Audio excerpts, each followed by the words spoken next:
मजबूत दीवार को अगर एक ही हथौड़े में गिरा दिया गया है तो जरूरी नहीं कि उसी हथौड़े से वो गिरी थी। उस गुलामी की दीवार पे पहले कई हथौड़े पड़े थे। आखिरी हथौड़ा जो गांधी नेहरू ने मारा, जरूरी नहीं कि आजादी उन्होंने दिलाई। लाला लाजपत राय, बाल गंगाधर तिलक, भगत सिंह, चंद्रशेखर आजाद, अशफाक उल्लाह खान, उधम सिंह और नेताजी सुभाष चंद्र बोस, इन्होंने कई चोटें मारी थी जिसके कारण वो कमजोर हो पाई और उसी के बाद हमें आजादी मिल पाई। नमस्कार, मैं Vivek Bindra, founder and CEO बड़ा बिजनेस.com। सारे वीडियो अब खड़े होकर बना रहा हूं हाई पावर मोटिवेशन के साथ। सबको ऐलान कर दो, विवेक बिंद्रा वापस फॉर्म में आ चुके हैं। हथौड़े की चोट वो इतनी इंपैक्टफुल थी कि गुलामी की दीवार को हिला के रख दिया। नेताजी सुभाष चंद्र बोस, पहली बार नेताजी शब्द गढ़ा गया, खुद से नहीं बनाया। दुनिया ने कहा शुरू से शुरुआत करते हैं। बोस, इनका जन्म 23 जनवरी आज के दिन 1897 में हुआ था। कटक जो कि उड़ीसा में है। इनके पिता जानकीनाथ बोस। एजुकेशन इन्होंने यूरोपियन स्कूल से कटक में करी थी। सिक्योर्ड करी इन्होंने सेकंड रैंक 10वीं क्लास में 1913 में, तभी उनका प्रेसिडेंसी कॉलेज में एडमिशन हुआ। एक्सपेल कर दिया गया बाद में उनको प्रेसिडेंसी कॉलेज से, क्योंकि ये थोड़े नेशनलिस्ट थे, एक्टिविस्ट थे। 1916 में इनको निकाल दिया गया। वैसे बता दें आपको, देशभक्ति का जुनून जब सर पे छा जाता है तभी करियर छोड़ के राष्ट्र की सेवा में बड़ा मजा आ जाता है। ब्रिटिश सरकार ने भारत की स्वास्थ्य सेवाओं का बुरा हाल किया हुआ था। इतना बुरा हाल किया हुआ था, इतना नजरअंदाज कर दिया था कि बड़ी बड़ी बीमारियों का अटैक चल रहा था और ये गरीबों की सेवा करना चाहते थे। Plague, cholera, malaria, small pox, chicken pox, influenza, खतरनाक बीमारियां थी। इसी दौरान कोलरा के कारण, कोलरा मतलब हैजा, उसके कारण लगभग 2.5 लाख लोगों की मौत हो चुकी थी। कई बार कोलरा लौट लौट के वापस आ रहा था। चारों तरफ महामारी आ चुकी थी। बुरा हाल था। लाशें ऐसे पड़ी थी जैसे मक्खियां भिन बना रही है, मक्खी मच्छरों की तरह लाशें पड़ी थी। मां अपने बच्चे की लाश को लेकर के गोद में रोए जा रही थी और दूसरी तरफ इन्होंने देखा कि बेटा अपने पिता की लाश में के पास बैठ करके जोर जोर से रो रहा है। इनका दिल एकदम पसीज गया, ये घबरा गए। लावारिस पड़ी लाशों को उसके बाद लेके जाते थे। ये उनका अंतिम संस्कार किया करते थे। बोस सहमे पड़े थे। वहीं ये प्रण लेते हैं कि मैं सब चीजों को ठीक करूंगा और भारत को सपनों का भारत बनाऊंगा। ये जो समय था, ये इनके कॉलेज का समय था जब ये समाज सेवा किया करते थे। तो जिंदगी के 2 हिस्से बने। शुरुआत का समाज सेवा का हिस्सा था, उसको बोलते हैं स्पिरिचुअल सर्विट्यूड। बाद में बना इनका सोशल एटीट्यूड। पर समाज सेवा के दौरान भी, उस समय भी ये इतने बढ़िया लीडर थे कि इनको स्टूडेंट काउंसिल का हेड बना दिया कॉलेज में। और वहां पे अंग्रेज प्रोफेसर हुआ करते थे और भारतीय बच्चों के साथ बहुत दुर्व्यवहार करते थे। मिस्टर ओ नाम के एक प्रोफेसर थे, स्टूडेंट को बिना बात के, इंडियन स्टूडेंट को पीट दिया करते थे। इतना पीटते थे उनको, तो ये बात जब नेताजी के पास गई तो ये प्रिंसिपल के पास जाके शिकायत करी कि भाई ये क्यों अंग्रेज प्रोफेसर भारतीय बच्चों को पीट रहे हैं, क्यों? उन्होंने प्रश्न किया तो प्रिंसिपल ने कहा, अच्छा, प्रिंसिपल को बोले माफी मांगने को बोल दो, उनको माफी मांगनी पड़ेगी। प्रिंसिपल ने कहा यार क्यों माफी मंगवा रहे हो, डिपार्टमेंट हेड है, कोई बात नहीं, ऐसा होता रहता है। नेताजी ने कहा मैं स्ट्राइक करूंगा। कुछ नहीं हुआ, फिर इनको स्ट्राइक करनी पड़ी और जब स्ट्राइक करी तो बात अखबारों में आ गई। अखबारों में आ गई तो उनको आके माफी भी मांगनी पड़ी। लेकिन मिस्टर ओ फिर भी नहीं सुधरे, माफी मांगने के बावजूद नहीं सुधरे। वो कई बार और बच्चों को उन्होंने पीट दिया और इस बार जब उन्होंने पीटा तो बच्चों ने उल्टा पीट डाला उनको। फिर बात जब प्रिंसिपल के पास गई तो प्रिंसिपल बोले आपने पीठ पीछे वार किया है। और नेताजी बोले पीठ पीछे नहीं, सामने से वार किया है, कायर नहीं है हम। इस चक्कर में उनको कॉलेज से निकाल भी दिया जाता है। फिर एक कमीशन बनाई जाती है और कमीशन कहती है कि भाई चलो उसको एक बार और माफी मांगने का मौका देते हैं। पर इन्होंने वहां जाके भी माफी नहीं मांगी। इन्होंने कहा गलत के आगे झुकना नहीं है और सही से मुंह मोड़ना नहीं है। सुभाष चंद्र बोस ने कमीशन के आगे माफी मांगने से मना कर दिया। भारतीयों के साथ भेदभाव के खिलाफ इन्होंने बहुत बोला। ये कॉलेज टाइम से करते थे। कमीशन गुस्सा हो जाता है, उसके बाद इनको कॉलेज से निष्कासित कर देते हैं। इस घटना से आता है उनके जीवन में बदलाव जब वो पॉलिटिकल करियर को बिल्ड करते हैं। उनका मानना था कि सबसे बड़ा अपराध अपराध नहीं, अपराध से ज्यादा बड़ा अपराध है कि अन्याय को सहना और गलत के साथ समझौता करना। बहरहाल अब कॉलेज से तो निकाल दिए गए थे, तो उनके पिता जो बैरिस्टर थे उन्होंने इनको बुलाया और बोला बेटा सुभाष, जो हो गया, अब एक काम करो, तुम आईसीएस की तैयारी करो, इंडियन सिविल सर्विसेज की। सिविल सर्विसेज मतलब टॉप मोस्ट रैंक। 4 साल की तैयारी लगती थी और उस समय जो पढ़ाई थी वो इंडिया में नहीं थी, लंदन जाके पढ़ना पड़ता था। और 4 साल की तैयारी के लिए इनको लंदन भेजा। इतने बुद्धिजीवी, इतने जबरदस्त बुद्धिमान के 4 साल की पढ़ाई इन्होंने 7 महीने में कर ली और रैंक होल्डर हो गए। 4th रैंक इनको मिली। अमूमन भारतीय उस समय सिविल सर्विसेज में नहीं जाते, इन्होंने अंग्रेजों को पीछे छोड़ दिया। अच्छा, अब ये जब वहां पे रैंक होल्डर बने, इनके मन में क्या है, देश लुट रहा है अंग्रेजों के हाथ में और मैं मौज खाटूं उन्हीं के साथ में। तो इनको बड़ा फील हुआ कि मैं आईसीएस की नौकरी को, इन्होंने 1921 में उसी समय लात मार दी और यह घटना जो है जंगल की आग की तरह फैल गई। और अब उसके बाद ये आग की तरह फैल गई। अंग्रेज बड़े हैरान हुए कि भाई पहला आदमी भारतीय जो आईसीएस की नौकरी को लात मार रहा है। किसी को विश्वास नहीं हुआ, पहले कभी किसी ने छोड़ी नहीं थी। इनके पिता ने, बड़े भैया ने, सबने समझाया, पर जब राष्ट्र प्रेम का शोला दिल में घर कर जाता, फिर दुनिया का हर सुख फीका नजर आता है। इन्होंने कहा कि भाई मेरा जन्म देश को लूटने के लिए नहीं बल्कि देश के लिए कुछ करने के लिए हुआ है। तो लोग हैरान हो गए और लोग उनसे मिलना चाहते थे, उनको देखना चाहते थे, उनके विचारों को जानना चाहते थे कि कौन है वो व्यक्ति जिसने मखमलों वाले बिस्तर को छोड़ करके कांटों भरी जमीन को चुना है केवल देश सेवा के लिए। वापस जब ये पानी के रास्ते मुंबई आए तो हजारों हजारों लोगों की भीड़ आ गई। हजारों लोग उनको देखने के लिए आए कि भाई कौन है ये आदमी। तो मुंबई में हजारों लोगों की भीड़ देख के उन्हें एक बात समझ आ गई, छोटी सी आईसीएस की नौकरी को लात मारने में इतने लोगों ने विश्वास किया, अगर मैं मेहनत करूं तो पूरे देश को इकट्ठा कर सकता हूं। उनकी as a leader thinking lateral out of the box, macro thinking थी, बड़ी थिंकिंग थी। महान व्यक्ति की यह पहचान है कि वो भविष्य की परिस्थितियों को, वर्तमान को देखते हुए पहचान लेता है। अब 1928 के दौरान कांग्रेस एक मजबूत आंदोलन बन चुका था और सुभाष चंद्र बोस, गांधी और नेहरू के साथ उनके मतभेद थे पर मनभेद नहीं थे, अंदर से दोस्त थे। वो सम्मान करते थे, गांधी को अपना गुरु मानते थे। उन दिनों लॉर्ड इरविन हुआ करते थे, उस समय के वाइसराय थे। उन्होंने गांधी जी को कन्विंस कर लिया, सहमत करा लिया कि भाई डोमिनियन स्टेटस दे देते हैं, ये भी एक फ्रीडम है। अब आप फ्री हो जाओगे, आपको डोमिनियन स्टेटस मिल गया, आप अपनी सरकार चलाओगे, अपने इलेक्शन करोगे। और उन्होंने इस प्रस्ताव को कलकत्ता अधिवेशन में प्रस्तुत किया कि भाई डोमिनियन स्टेटस ले लो। अच्छा, ये इनको पसंद नहीं आया। सुभाष चंद्र बोले डोमिनियन स्टेटस नहीं चाहिए, मुझको कंप्लीट फ्रीडम चाहिए।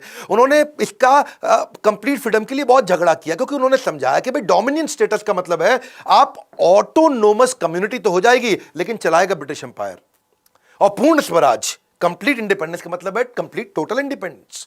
भाई सरकार अगर भारतीय चलाएंगे और पॉलिसी ब्रिटिश हुकूमत देगी तो डोमिनियन स्टेटस का क्या फायदा। अगर सरकार चलाने और पॉलिसी बनाने दोनों के अधिकार भारतीयों को मिलेंगे, उसी का फ्रीडम हमारे को चाहिए। क्योंकि डोमिनियन स्टेटस का एक ही मतलब है कि आप कोई डिसीजन नहीं ले सकते डिफेंस पे, कम्युनिकेशन पे और फॉरेन रिलेशन पे, लेकिन अगर कंप्लीट फ्रीडम मिल गया तो आप कोई भी डिसीजन ले सकते हो। तो डोमिनियन स्टेटस का प्रभाव ऐसा पड़ता कि भारत अपनी ना तो सैन्य शक्ति पे काम कर सकता था, भारत दूसरे मुल्क के साथ अगर कोई व्यापारिक रिश्ते बनाना है तो वो खुद से कर नहीं सकता, ब्रिटिश असेंबली से जाकर उसको परमिशन लेनी पड़ेगी। तो नेताजी बिल्कुल क्लियर थे, भाई चाहिए तो अपने को पूरा ही चाहिए। भारत खुद से किसी भी तरीके का अगर कानून ही नहीं बना सकता, ब्रिटिश हुकूमत जब चाहे जिसको चाहे, अभी नेहरू तुम हटो, पटेल तुम हटो, ये ब्रिटिश के हाथ में था। उनको नहीं चला कि भाई जब चाहे हटा दे, जब चाहे रख ले। तो कुल मिलाकर के ये इतने बड़े इन्फ्लुएंसर 1928 तक बन चुके थे कि इन्होंने गांधी नेहरू दोनों को कन्विंस कर लिया। और नतीजा ये हुआ कि पिछले साल तो कलकत्ता अधिवेशन में अभी तो बहस ही चल रही थी, अब इन्होंने अगले साल लाहौर अधिवेशन में 1930 के अंदर पूर्ण स्वराज के लिए झंडा फहरा दिया और तय कर लिया भाई इससे कम कुछ नहीं, अपने को कंप्लीट इंडिपेंडेंस चाहिए, कोई डोमिनियन फॉमिनियन नहीं चाहिए। अब जैसे जैसे समय बढ़ रहा था, नेताजी का कद भी बढ़ता जा रहा था। 1939 का समय आया और तब गांधी जी को अच्छा नहीं लग रहा था कि ये थोड़े गरम दल वाले बन रहे थे, क्योंकि गांधी नेहरू वगैरह तो थोड़े नरम दल के थे और ये चाहते थे कि भाई अब दुनिया भर में लड़ाइयां हो रही है तो अब हमें भी लड़ना चाहिए, क्योंकि वर्ल्ड वॉर 2 का टाइम आ गया है। इस समय अंग्रेज कमजोर हो जाएंगे, क्यों नहीं उनको हरा दिया जाए इस टाइम पे, इस टाइम उनको तोड़ा जाए। गांधी बोले नहीं नहीं, मुझे आपका तरीका पसंद नहीं, क्यों ना इलेक्शन करा ले। तो तब प्रेसिडेंट की पोजीशन के लिए इलेक्शन का समय आया और गांधी ने क्या किया, इनको हटाने के लिए उन्होंने अपना आदमी लगा दिया, सीतारमैया। साउथ से लेकर के आए सीतारमैया को और सबको जाके पूरे देश में बता दिया, सारी के सारे कांग्रेस के जितने भी वर्किंग कम्युनिटी, जितने भी लीडर्स थे, इनको बोला कि सीतारमैया जीतेगा तो मतलब समझो मैं जीता, सीतारमैया मेरा आदमी है। और उन्होंने सीतारमैया के लिए कैंपेन करना शुरू कर दिया। इधर नेताजी सुभाष चंद्र बोस भी उनका आशीर्वाद लेकर के इलेक्शन के लिए आगे बढ़े और जब चुनाव के नतीजे आए तो सब हैरान हो गए। गांधी जी की उम्मीदों के विपरीत नतीजे आए। सीतारमैया को 1375 सीट मिली, सुभाष चंद्र बोस को 1580 सीट मिली। आपको यहां समझना पड़ेगा, यहां समझिए कि सुभाष चंद्र बोस का कद बहुत बढ़ चुका था, लोग गांधी से ज्यादा उनको पसंद करने लगे थे। यह ध्यान देने वाली बात है। गांधी जी नाखुश हो चुके थे, वो बोले कि सीतारमैया की हार मतलब मेरी हार है।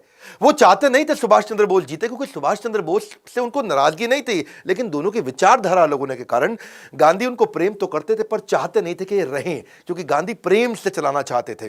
गांधी बोले कि इस समय हमारा शत्रु समस्या के अंदर है, वर्ल्ड वॉर 2 की तरफ जा रहा है, तो अब हमारे को उसे तंग नहीं करना चाहिए। सुभाष चंद्र बोले ये क्या तरीका हुआ, जब पूरी दुनिया लड़ रही है तो आप क्यों इधर थप्पड़ मार लो, इधर थप्पड़ मार लो। अब जीत तो गए थे ये, सुभाष चंद्र बोस, लेकिन गांधी ने इन पे प्रेशर डाला कि अब आप रिजाइन कर दो, आप इस्तीफा दे दो। एक सच्चे शिष्य एकलव्य की तरह अपने गुरु महात्मा गांधी के चरणों में आकर के उन्होंने त्याग पत्र दिया। बहरहाल सुभाष चंद्र बोस उनको बोले कि मैं जानता हूं कि हमारे रास्ते अलग अलग हो सकते हैं, पर हमारा मकसद एक ही है। पर अब इनको क्योंकि बाहर कर दिया गया, तो अब कांग्रेस तो उनको सपोर्ट कर नहीं रही थी, क्योंकि ये बाहर हो गए थे। 12 बार इनको जेल में डाला गया। अंग्रेजों ने इनको बहुत तंग किया। ये जब बाहर आए तो इनके घर पे सीआईडी लगा दी और इनके घर पे नजर रखी जा रही थी कि सुभाष चंद्र बोस कुछ करे नहीं। सुभाष चंद्र बोस ने सोचा कि अब देश में बात नहीं बन रही है। इन्होंने कांग्रेस को एनकरेज किया कि आप करते रहो जो कर रहे हो, आप गांधी को सपोर्ट करो। ये इतने इंटेलेक्चुअल थे, इतने बुद्धिमान थे कि ये बाहर निकल आए देश से। इन्होंने मन सोचा कि मैं देश से बाहर निकल करके मैं क्यों नहीं ग्लोबल अलायंसेस बिल्ड करूं, ग्लोबल जियोपॉलिटिकल एडवांटेजेस लेके आऊं। मेरी बात सुनना ध्यान से। उस समय वर्ल्ड वॉर 2 में ना 2 तरह की लड़ाइयां थी। एक था एक्सिस अलायंस, एक अलाइड पावर। एक्सिस अलायंस में कौन था? Germany, Italy, Japan. ये वर्ल्ड वॉर 1 में भी हारे थे, 2 में फिर इकट्ठे आ गए। अलाइड पावर में कौन था? वहां पे था भाई इंग्लैंड, फ्रांस, पोलैंड, यूएसए और सोवियत यूनियन। ये एक साथ थे। ये वर्ल्ड वॉर 1 में भी जीते थे, ये दोबारा एक साथ आ गए थे। अब इन्होंने सोचा कि दूसरा वर्ल्ड वॉर शुरू हो गया है और भारत के अगेंस्ट है ब्रिटेन। ब्रिटेन है एलाइड पावर। अब ब्रिटेन एलाइड पावर है तो मैं क्यों नहीं एक्सिस में किसी का सपोर्ट ले लूं। तो ये बाहरी ताकतों से समर्थन लेने के लिए गए। इन्होंने सोचा सही मौका है, इससे मैं दुश्मन अभी उलझा हुआ है, कमजोर है, मुझे बाहर निकल जाना चाहिए। अब मजे की बात समझिए, तेज वो नहीं होते जो मौके का इंतजार करते हैं, बल्कि वो होते हैं जो सही मौके पे वार करते हैं। इन्होंने सोचा दुश्मन का दुश्मन मेरा दोस्त। तो पहले तो इन्होंने ट्राई फिर भी सोवियत यूनियन पे ही किया। उसके लिए इन्होंने प्लान बनाना शुरू कर दिया। और प्लान बनाने के लिए इन्होंने अपने एक दोस्त थे इनके, मियां अकबर शाह, उनको एक टेलीग्राम भेजा पेशावर में और उनको पेशावर से कोलकाता बुला लिया कि भाई आओ मेरी मदद करो। और मियां अकबर शाह को उन्होंने बोला, जो आज पाकिस्तान में पड़ता है, कि भाई तुम मुझको किसी तरह से काबुल ले जाओ, मैं काबुल के रास्ते उस रूस में जाऊंगा। यूएसएसआर हुआ करता था, अभी आज तो रशिया है। तो अपने भतीजे शिशिर थे इनके, उनकी मदद से इन्होंने गाड़ी लिया। गाड़ी में सीआईडी से बचते बचाते पिछली सीट के नीचे लेट के, दब के, छुप के ये निकले। वो उन्होंने उसको कलकत्ता से धनबाद छोड़ा, धनबाद से इनको काबुल और काबुल से मॉस्को जाना था। अब वही है नेताजी सुभाष चंद्र बोस। वहां रविंद्रनाथ टैगोर गाया करते थे कि जोरी तोरो डाक सुने क्यों।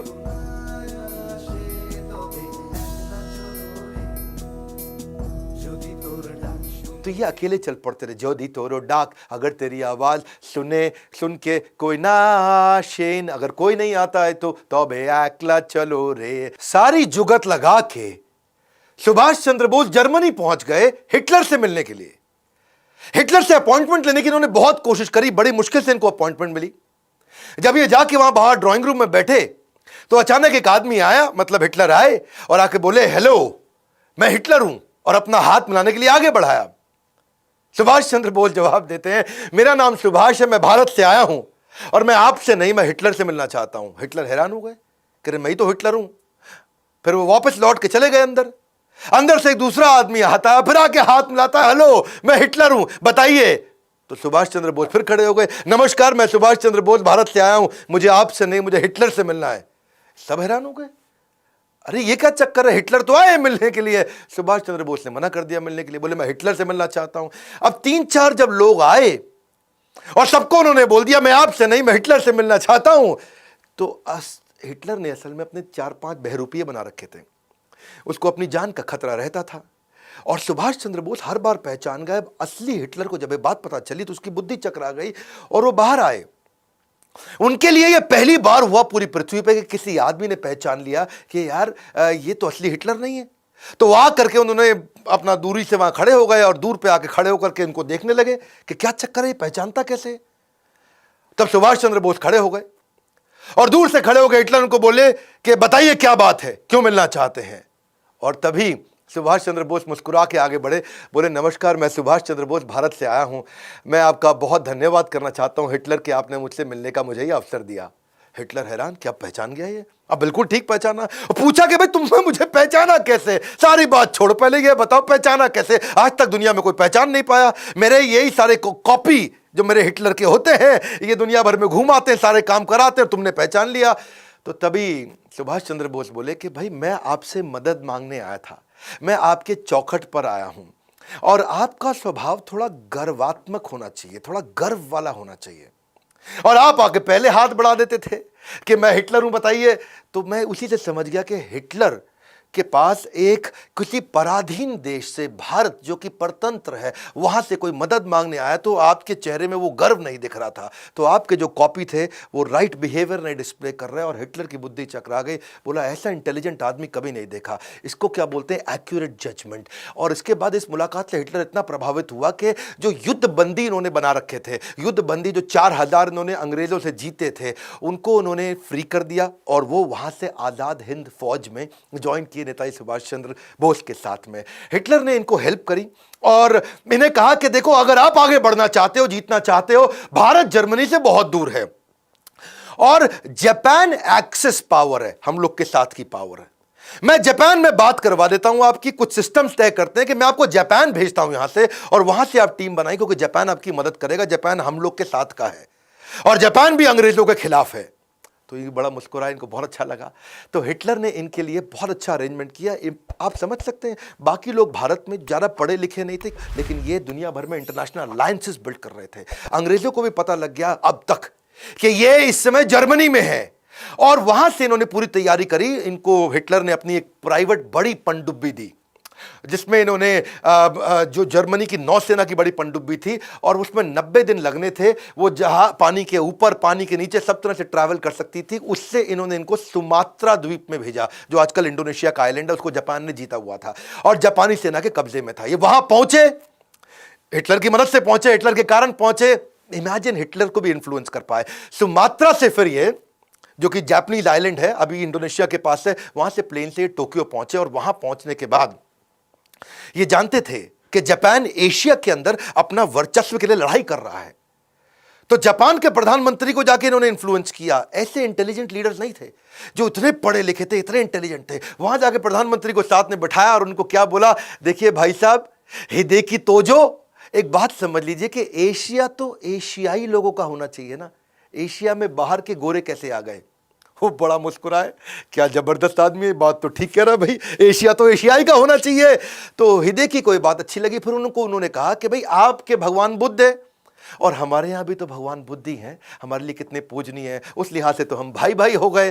और वो बड़ा इंप्रेस हुए जापानी प्रधानमंत्री। उन्होंने जाके पार्लियामेंट में अनाउंस कर दिया कि हम सुभाष चंद्र बोस को पूरी मदद करने को तैयार है। भारत की आजादी की लड़ाई में जापान उनके साथ में। सुभाष चंद्र बोस जानते थे कि इनका इस समय सिंगापुर के साथ झगड़ा चल रहा है, सिंगापुर में अटैक कर रहे हैं, और सुभाष चंद्र बोस को मालूम था कि अंग्रेजों की सेना सिंगापुर में थी।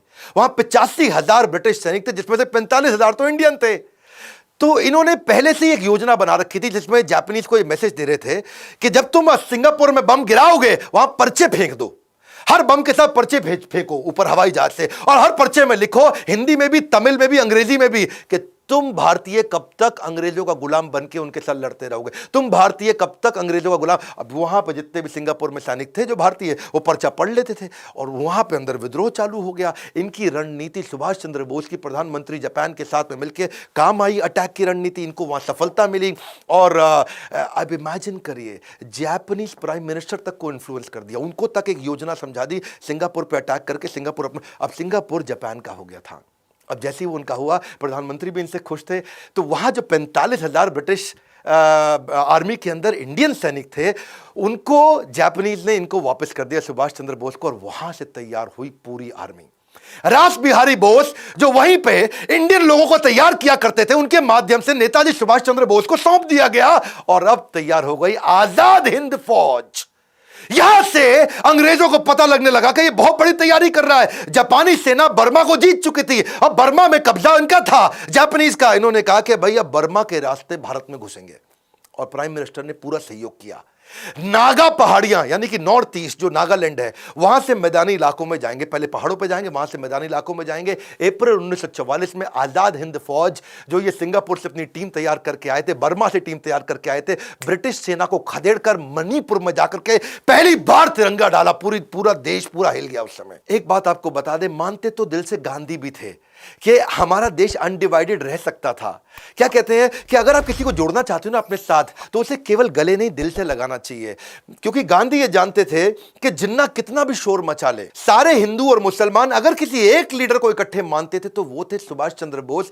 मैं आपको एक कहानी बता देता हूं, 1943 में जब रंगून के अंदर बर्मा में ये अपनी फौज इकट्ठी कर रहे थे तो आजादी के लिए अपनी फौज को इकट्ठा करने के लिए उन्होंने सबसे योगदान मांगे, और उस योगदान के दौरान वहां पे एक मुस्लिम व्यक्ति आया और उसने आकर के बोला कि सुभाष चंद्र बोस जी, मैं आपको अपना सब कुछ देने को तैयार हूं, मेरे पास कुछ करोड़ रुपए हैं। याद रखना, उस समय कुछ करोड़ रुपए बहुत हुआ करते थे। मेरे पास कुछ करोड़ रुपए, अपना घर है, अपना परिवार है, मैं सब आपको देने वाला हूं। तो वो सुभाष चंद्र बोस उनको बोले, उस मुसलमान व्यक्ति को, कि तुम क्यों मुझको अपना सब कुछ दे दोगे तो अपना घर कैसे चलाओगे? तो उसने क्या बोला, अब घर थोड़ी चलाना है, अब तो मैं भी, मेरी पत्नी भी, मेरे बच्चे भी आपकी सेना में है। गांधी ये बात जानते थे। इनफैक्ट ये तो एक बार खुद मोहम्मद अली जिन्ना ने भी बोला था कि अगर सुभाष चंद्र बोस प्रधानमंत्री बनते हैं तो मैं उनके साथ रहने को तैयार हूं, उनको अलग पाकिस्तान की आवश्यकता नहीं।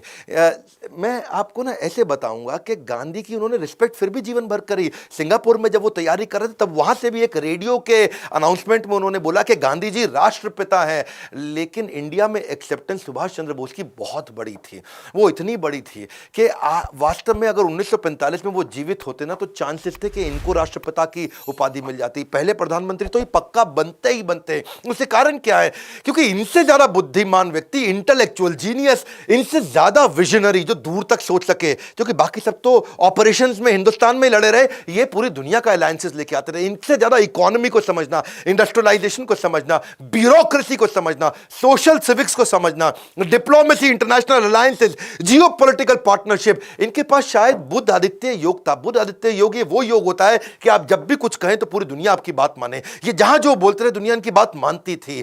चांसेस थे कि अगर ये रहते तो उसके बाद पाकिस्तान बनता ही नहीं, पाकिस्तान भारत में ही होता। मैं फिर बता रहा हूं आपको, क्योंकि गांधी ये बोलते थे कि ये अनडिवाइडेड चाहते थे, और जिन्ना अगर कंट्रोल में आते तो केवल इन्हीं के कंट्रोल में आते, सुभाष चंद्र बोस के। जिन्ना और तो किसी के नहीं सुनते थे। पर दुर्भाग्यवश हुआ ये कि पीछे 1945 आ चुका था, वर्ल्ड वॉर में अमेरिका ने हिरोशिमा नागासाकी बॉम्ब डाल दिया जापान में, जापानीज लोग पीछे हो गए। लेकिन क्या आजाद हिंद फौज की याद है हमें कुर्बानी? भले ही इतिहासकारों ने नहीं लिखी इनकी कहानी, जितना कर सकते थे उससे बहुत ज्यादा सपोर्ट किया जापान ने, पर अब उसने सारा सपोर्ट वापस खींच लिया क्योंकि संभव था ही नहीं। नेताजी सुभाष चंद्र बोस, इन्होंने पहले ऐसे व्यक्ति थे जिन्होंने महिलाओं की भी ब्रिगेड बनाई। झांसी की रानी लक्ष्मीबाई के नाम पे वो ब्रिगेड तैयार करी थी। अब इन्होंने नॉर्थ ईस्ट से सारे की सारी अपनी टीम को थोड़ा वापस बुलाया, क्योंकि पीछे से हमारे को आर्म्स, एम्युनिशन, खाना, वो सारी सप्लाई रुक गई थी। अब सुभाष चंद्र बोस जी इस समय ऑल्टरनेट प्लान को बिल्ड कर रहे थे। तो इन्होंने क्या सोचा, वियतनाम जापान के पास ही था, तो ये वहां से फ्लाइट लेकर के मॉस्को जाना चाहते थे। वर्ल्ड वॉर 2 लगभग खत्म हो चुका था हिरोशिमा नागासाकी के बाद। तो उन्होंने प्लान किया था यूएसएसआर के साथ मैं नए अलायंसेस बिल्ड करूंगा, कुछ नई स्ट्रैटेजी लेके, नई योजना से। जब वहां जाने लगे, अब वियतनाम से मॉस्को जाते वक्त खबर ऐसी आई कि ताइवान, रास्ते में ताइवान के एयरपोर्ट के पास उनका जहाज क्रैश हो गया और उसमें देहांत हो गया। खैर, इसमें बहुत सारी बातें थी, वो उनका देहांत हुआ कि नहीं हुआ इसकी बात बाद में करूंगा। पर भारत में अंग्रेजों ने हमारी सारी लीडरशिप को उठा लिया, पकड़ लिया। वो क्राइम वॉर के तहत हमारे यहाँ के जो आर्मी के अधिकारी थे, जो आजाद हिंद फौज के थे, उनको सबको पकड़ा उन्होंने और देशद्रोह के आरोप में उन पे मुकदमे चलाने लगे। यहाँ पे नेताजी अब तक बहुत काम कर चुके थे और पूरी दुनिया में खबर फैल चुकी थी कि उनका देहांत हो चुका है, अब वो जीवित नहीं है। अब ये थोड़ा मनोबल टूट रहा था, लेकिन गुस्सा भी बहुत बढ़ रहा था। इनके जो 3 सबसे इंपॉर्टेंट सीनियर लीडर्स थे, जिसमें शाहनवाज हुसैन, गुरबख्श सिंह ढिल्लों, ये पंजाबी थे, और पीके सहगल, ये तीनों के करेज ऐसे थे कि जब इनको अंग्रेजों ने दिल्ली में बुला के तंग करना शुरू किया और इन्होंने बड़ी मजबूती के साथ बोला कि हम आजाद हिंद फौज के लिए लड़के हमने ठीक किया, तो वहां पे ये बातें अखबार में आनी थी, अखबार में आ गई। अब नेताजी सुभाष चंद्र बोस का देहांत हो गया, यहां ये सब पकड़े गए, तो ये गुस्सा भारत में बढ़ने लगा। कैसे नेताजी सुभाष चंद्र बोस सबसे बड़े कंट्रीब्यूटर माने जाएंगे हमारे देश की आज़ादी के लिए, ये आपको ऐसे पता चलेगा कि तुरंत अगले हर हफ्ते में नई नई खबरें आने लगी। रॉयल नेवी जो थी, जो ब्रिटिश की नेवी थी, ब्रिटेन की नेवी, वहां पे अंदर से ही बगावत होने लगी। जितने भारतीय सैनिक थे रॉयल नेवी के पास में, सबने बोल दिया अब हम तुम्हारे साथ में नहीं है। जब वो सब खबरें आई तो रॉयल एयरफोर्स मतलब जो ब्रिटेन के पास एयरफोर्स थी, यानी कि जिसमें भारतीय सैनिक काम करते थे, वहां पर भी बगावत होनी शुरू हो गई। ये कुल मिला के लगभग 20,000 सैनिकों की बगावत पब्लिक में आई और वो खिलाफत और बगावत और बढ़ी तो सारे सैनिकों में गुस्सा आने लगा। उससे क्या हुआ, तो जय हिंद के नारे जब बहुत तेज हुए तो सब प्रभावित होते होते रॉयल एयरफोर्स बची थी, वहां पे भी बगावत बढ़ी। रॉयल एयरफोर्स और रॉयल आर्म फोर्स के बाद में बची ब्रिटिश इंडियन आर्मी, वहां विद्रोह चालू हो गया। अब ये विद्रोह पूरा फैल गया, सारे के सारे लोग गुस्से में आ चुके थे और अंग्रेजों को अंदर लगने लगा कि भाई अब इन पे भरोसा करना संभव नहीं है। भारत में ब्रिटेन की जो आर्मी थी, सुनिएगा, भारत में जो ब्रिटेन की आर्मी थी वो केवल 40,000 लोगों की थी, इंडियन सोल्जर 25 लाख थे। अब वो 40,000 जरा से और भारतीय सैनिक 25 लाख, वो 25 लाख को ये 40,000 कंट्रोल करते थे। अब वो 25 लाख तो छोड़ो, अब इस विद्रोह के बाद वो 25,000 के साथ भी लड़ने लायक नहीं बचे थे ब्रिटिशर्स। वहां दुनिया भर में लड़ाई करके आ चुके थे वर्ल्ड वॉर 2 के बाद में। अब इनको लगा कि हमारे 40,000 और इनके 25 लाख, इनके 25 लाख से लड़ने के लिए हम 40,000 को क्या 4 लाख कर सकते हैं, क्या हम दोबारा इंग्लैंड से मंगा सकते हैं सेना। अब वर्ल्ड वॉर 2 के बाद वो पॉसिबल था नहीं, तो वो उनके लिए था बड़ा काटा। फिर इन्होंने सोचा कि भाई इन 25 लाख को हम तनख्वाह भी दिए जा रहे हैं और ये रिवोल्ट भी किए जा रहे हैं, तो इन्होंने उनको डीकमीशन करना शुरू किया। इनको भाई निकालो, अब इनको तनख्वाह देनी बंद कर दो, इनको बाहर कर दो। और जब उनको डीकमीशन किया, क्योंकि सैलरी कॉस्ट भी बहुत ज्यादा थी, पैसा इनके पास था नहीं और लोग ला नहीं सकते थे, अब यहां पे विद्रोह और बढ़ गया क्योंकि भाई उनको नौकरियों से निकाले जाने लगा। अब नौकरी से निकाला और विद्रोह बढ़ गया, जो अंदर बचे थे वो भी विद्रोह कर रहे थे, जो बाहर आ रहे थे वो भी विद्रोह कर रहे थे। कई बार पूछते हैं नेताजी सुभाष चंद्र बोस ने क्या किया, यही किया। पूरे देश के अंदर पहले लोग बोलते रहे यहां भी थप्पड़ मारो, यहां भी मारो, और यहां क्या हुआ, पूरी सेना ने इतने थप्पड़ मारे कि अब उनको लग गया अब हम यहां रुक नहीं सकते हैं। और परिस्थिति को देख के ब्रिटेन ने उसी समय भारत को स्वतंत्र करने की घोषणा करनी शुरू करी। और यह इस बात का सबूत इस घटना से भी मिलता है कि उस समय के जो 1956 में उस समय के जो प्रेसिडेंट थे, क्षमा चाहता हूं, प्राइम मिनिस्टर थे, यानी कि क्लेमेंट एटली, ये 1945 से 1951 के दौरान ये प्राइम मिनिस्टर हुआ करते थे। ये भारत आए बाद में, और जब भारत आए तो यहां पे कई लोगों ने उनसे पूछा कि भाई आप वर्ल्ड वॉर 2 भी जीत गए, 1 भी जीत गए, आप तो इतने पावरफुल थे, आपने क्यों भारत को छोड़ दिया इतने जल्दी, सब कुछ आपके पक्ष में था, फिर आपने क्यों छोड़ा।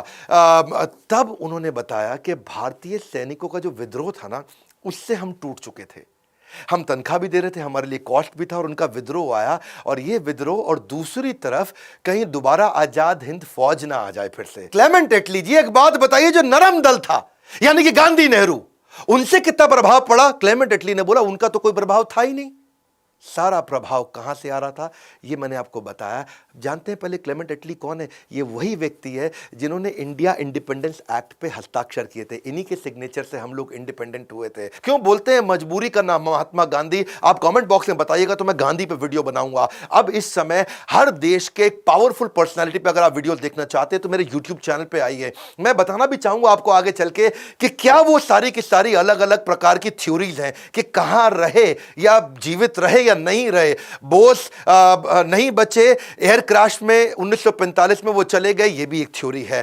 बोस को टॉर्चर किया गया, जनरल जीडी बख्शी ने बताया कि अंग्रेजों ने उनको बाद में टॉर्चर किया गया, उनको प्रिजन में, उनको जेल में मार दिया गया, ये भी एक प्रकार की थ्योरी है। बोस जीवित थे और फ्रेंच सीक्रेट सर्विसेज में इन्वॉल्व हो गए थे, ये भी एक थ्योरी है। बोस आगे चल करके भगवान जी या गुमनामी बाबा बने, ये भी एक प्रकार की थ्योरी है। बहुत सारी कंट्रोवर्सीज है। 18 को अगर प्लेन क्रैश हुआ तो 23 तारीख को इसकी खबर क्यों आई? अब मुखर्जी कमीशन के अनुसार ताइवान के अंदर कोई घटना में कोई ऐसा कोई एयर क्रैश तो हुआ ही नहीं था। दूसरा, कई लोगों ने बताया कि लोग अपने बयान भी बदलते रहे, रहमान जो उनके साथ थे उनके भी बयान बदलते रहे। ताइवान सरकार के पास विमान हादसा का कोई दस्तावेज नहीं है। उनके अस्थि कलश को आज भी रैंकोजी मंदिर में जहां रखा हुआ उसका डीएनए टेस्ट क्यों नहीं कराया गया?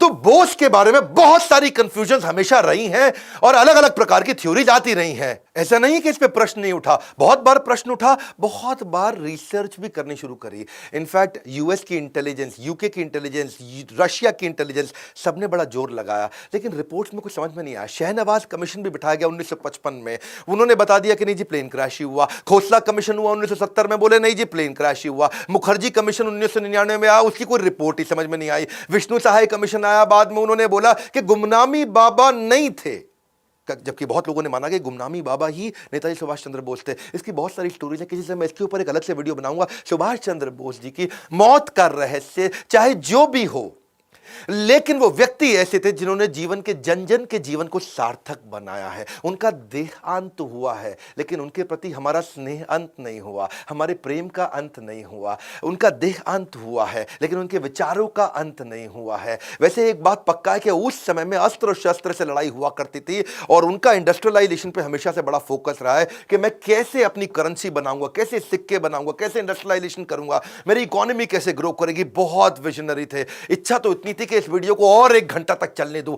इतना कुछ मैं बताना चाहता हूं कि वो रीइंकार्नेट कर सके, हम उनके इस विजन को उस लीडरशिप में डाल सके। लेकिन आज अस्त्र शस्त्र की लड़ाई नहीं है, आज लड़ाई मार्केट शेयर की है। आपको भी सीखना होगा कि आप अपने बिजनेसेस को एक्सपैंड करके दुनिया भर में अपनी कंपनीज को कैसे ग्रो करें, कैसे आप अपने बिजनेसेस को, अपने आइडियाज को, अपनी वेल्थ को दुनिया भर में लेकर के जाएं और वहां से बिजनेस को वापस इंडिया में, वहां से ग्लोबल रेवेन्यू को इंडिया में लेकर के आए। आपको भी ग्रो करना है। और ये चैनल मेरा फ्री लर्निंग यूनिवर्सिटी अब बदल चुका है। मैं पूरे जोश के साथ वापस आ चुका हूं। शेयर करिए इस वीडियो को, शेयर करिए, दबा के शेयर करिए। बताइए लोगों को कौन थे नेताजी सुभाष चंद्र बोस जिनके कारण आजादी मिली। केवल गांधी नेहरू के बारे में नहीं, ऐसा नहीं कि मैं उनका सम्मान नहीं करता, उनके बारे में भी वीडियो जरूर बनाऊंगा। आप प्लीज लाइक करिए। मेरी बहुत मेहनत जाती है इन वीडियोस को बनाने में, बहुत एफर्ट जाता है इन वीडियोस को बनाने में। नए आए तो जरूर सब्सक्राइब करिए और वीडियो को शेयर करते रहने के लिए, हमारे साथ जुड़े रहने के लिए आप सबका मुस्कुराहट के साथ प्रेम पूर्वक बहुत बहुत धन्यवाद।